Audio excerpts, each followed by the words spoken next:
Lagunak, zer modu zaudete? Ondo espero dut? Nik gaur nire mundu korapilatxu honetan sekulako amets goxo eta ederra izan dut. Badakizu ametsak ez direla egiazkoak, ezta? Gure irudimenak sortzen duen mundu zoragarri bat dela. Eta hauetan, gure bizitzan gertatzen diren gauzak nahasten dira. Batzuetan, esankarik ez bururik ez daukaten gauzak.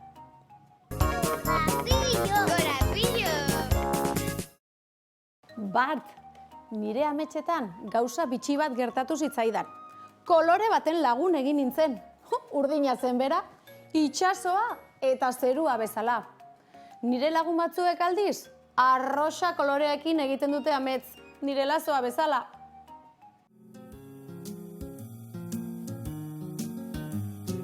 Pink. I see something pink, pink. I see something pink, pink, pink, pink, pink. I see something pink. Find something pink.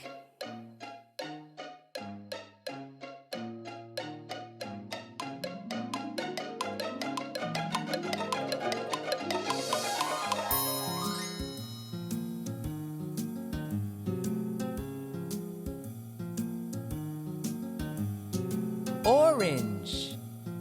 I see something orange, orange. I see something orange, orange, orange. I see something orange. Find something orange.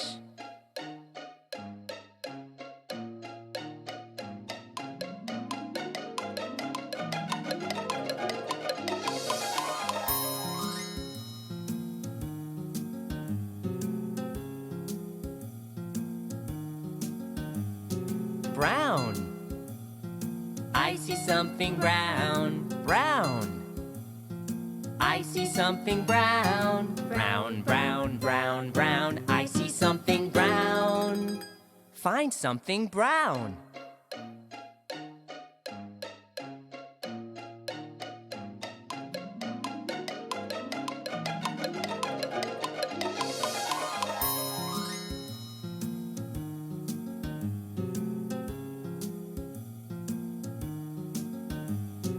Green. I see something green, green. I see something green, green, green, green, green. I see something green. Find something green.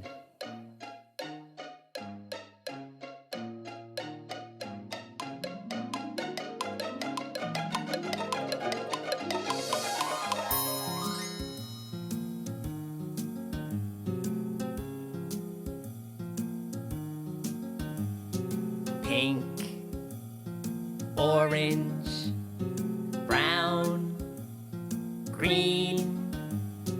I see colors everywhere.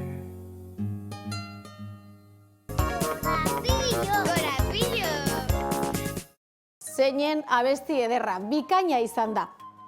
Bar gauean, badakizue koloreek zer egin zuten, sekulako festa. Beraien artean, nahazten hasi ziren eta kolore berriak atera ziren. Horia eta gorria nahazterakoan laranja agertu zen adibidez. Mari Kalambre, zer egiten duzu laranja koloreko puxika horrekin?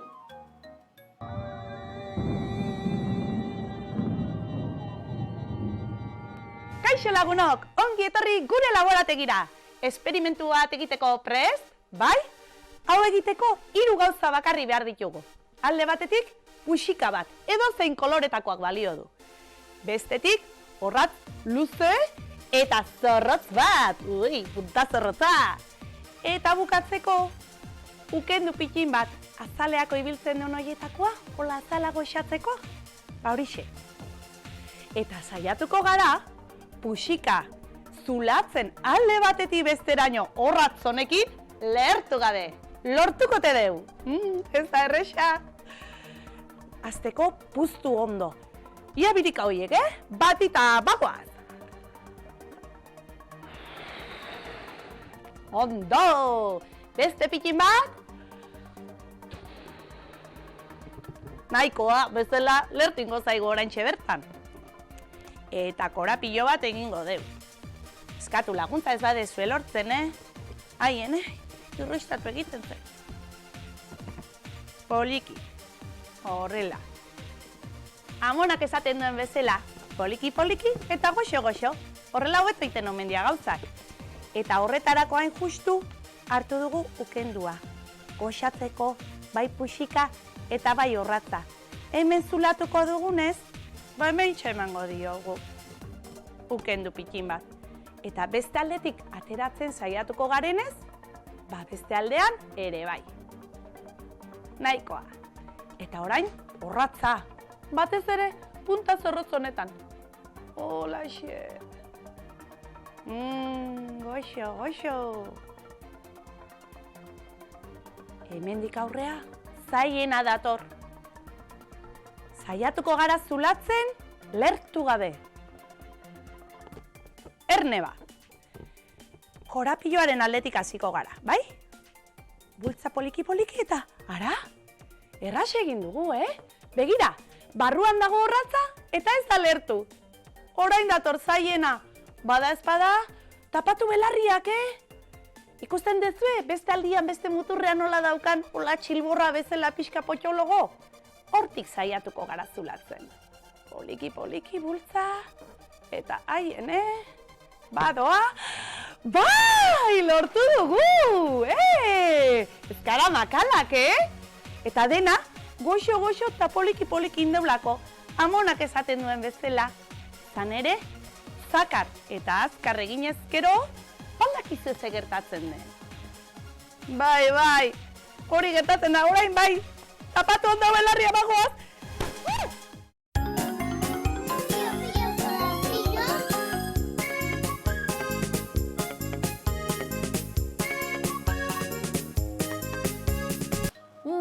Zeinen ederra den kolore berriak asmatzea. Munduko kolore guztiak ezagutuko alditut noizbait. Horretarako bidai asko egin bar ditut, ez. Hobe etxean geldituko naiz. Bertatik mendia eta itsaso ederra ikusten bai ditut. Ezagutzen itsasoa etxe barruan sartu zeneko ipuina? Itsasoa etxe barruan.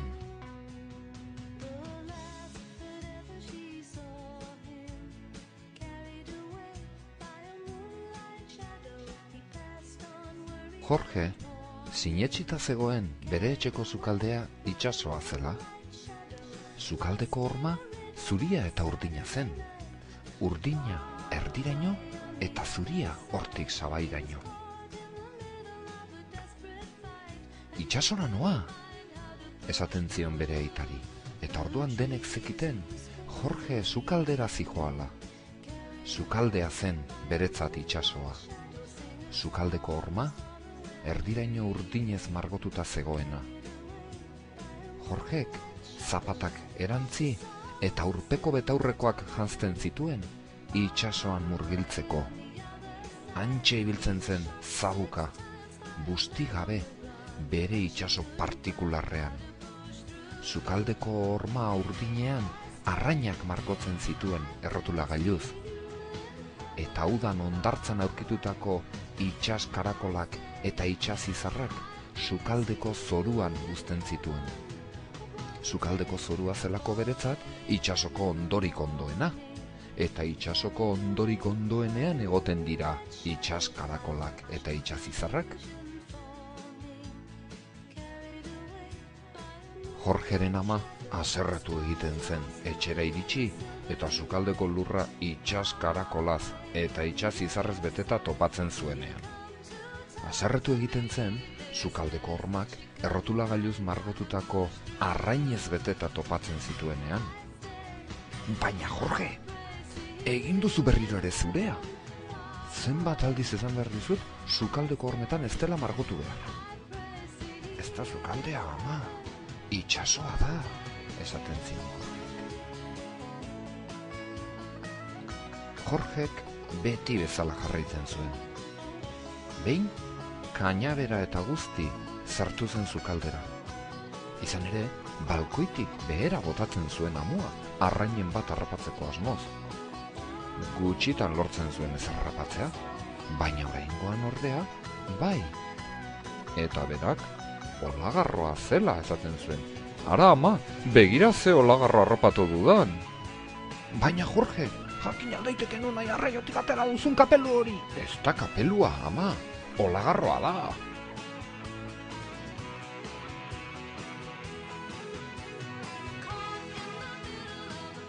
Olagarro edo kapelu, emakumezko gizenura etxera etorri zen berea zenaren bila. Jorgeren amak, barkamena eskatu ondoren itzuli egin zion emakumeari. Zergatik zeraman emakume horrek olagarro bat buruan, ama? Zenbat aldiz izan behar dizut, etzela olagarro bat? Kapelu bat zen, Jorge. Kapelua! Jorgeren amak, aitarekin hitz egin zuen, Jorgeren ohiturei buruz. Mutiko hau ez da normala, beti bere itsasoa gora eta bera. Lasai emakumea, imaginazio handia dauka, hori da dena. Imaginazioa ona da, erantzun zion Jorgeren aitak. Sukaldeko hormak beste kolore batekin pintatu beharko genituzke. Hartara, akabo itsasoa eta itsasondoak. Ume normal bat nahi dut nik, eta hasteko hormak garbituko ditut.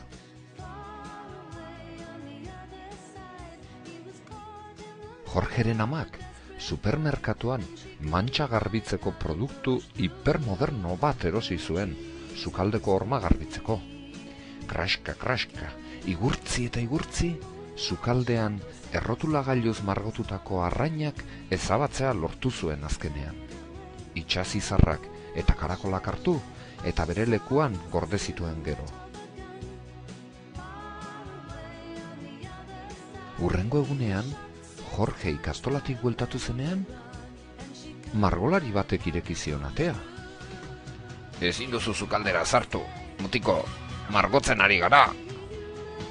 Jorgek ez zuen sukaldera sartu nahi, itsasora baizik, ea olagarroren bat edo harrapatzen ote zuen.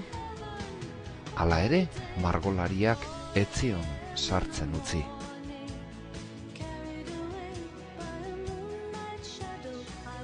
Azkenean, margolaria joan zenean, urpeko betaurrekoak jantzi eta lortu zuen sukaldera sartzea. Jorge harri eta zur geratu zen. Sukaldeko hormak horiz pintatuta zeuden goitik behera. Han ez zegoen gehiago itsaso urdinik. Jorgeren gurasoak beldurtziren Jorge ez ote zen haserretuko sukaldeko urdintasuna kendu ziotelako. Baina Jorge ez zen hola eta hola besterik gabe haserratzen zen horietakoa.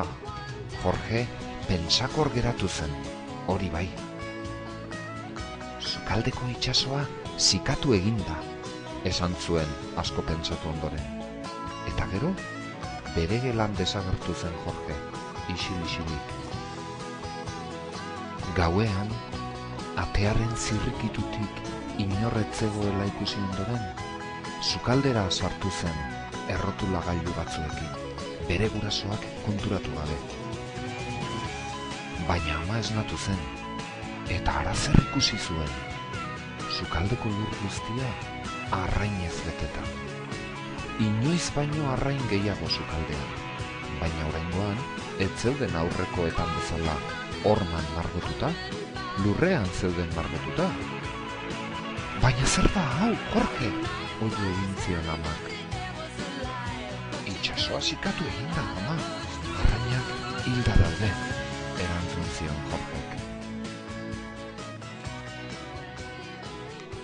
Ama etxera itzuli zenean, aitak zerbait esan nahi zion. Zertu orain ume honek? Galdetu zuen amak. Ba, zera, arabiarra dela dio, itsasoa zikatu eta basamortu bihurtu dela. Gure sukaldea orain basamortua dela, esaten du, erantzun zion aitak sorbaldak kiskurtuz. Ama, aho zabalik geratu zen entzundakoarekin.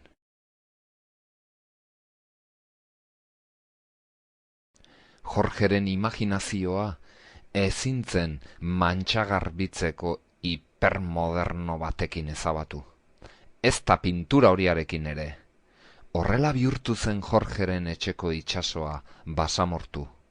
Imaginazio pixka batekin, horrela desagertu ziren arrainak eta sortu zen gamelua.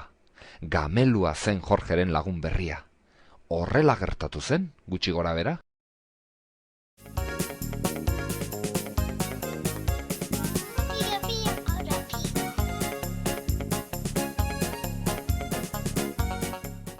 San Ferminera gatoz ongi pasatzera, zein festa koloretsu eta algaratsua. Ni joaten naizen aldiro, kolore bi dira garrantzitsuenak. Zuria arropatan, eta gorria zapian eta gerrikoan.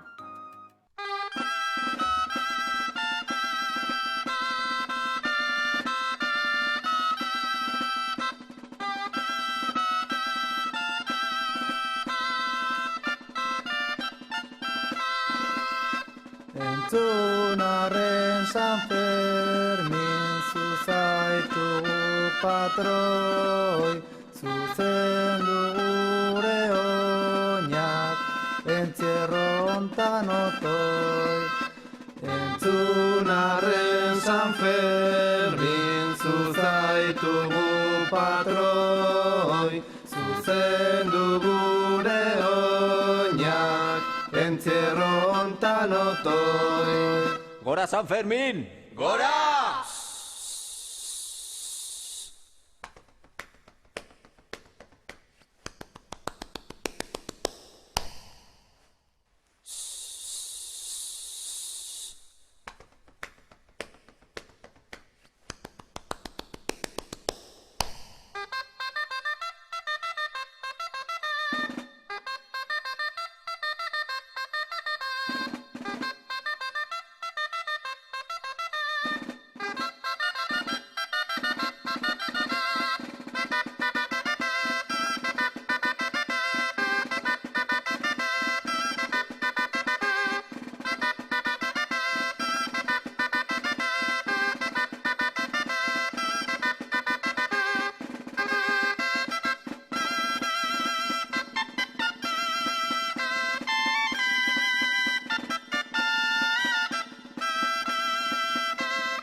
zapi gorria hartu, berdea, laranja, horia, larrosa, urdina guztiak hartu. Eta tori, Madiber!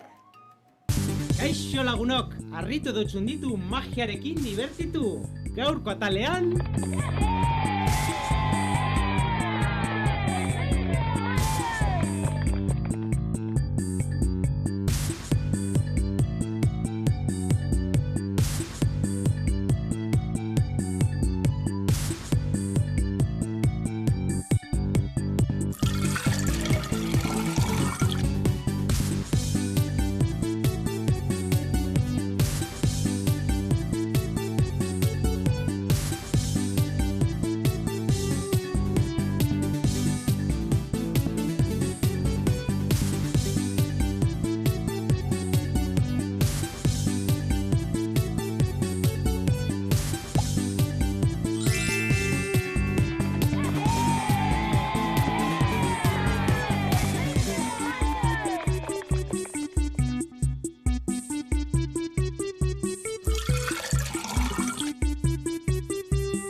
Programaren amaierara iritsi gara, baina joan aurretik kolorez betetako zorionak zuretzat.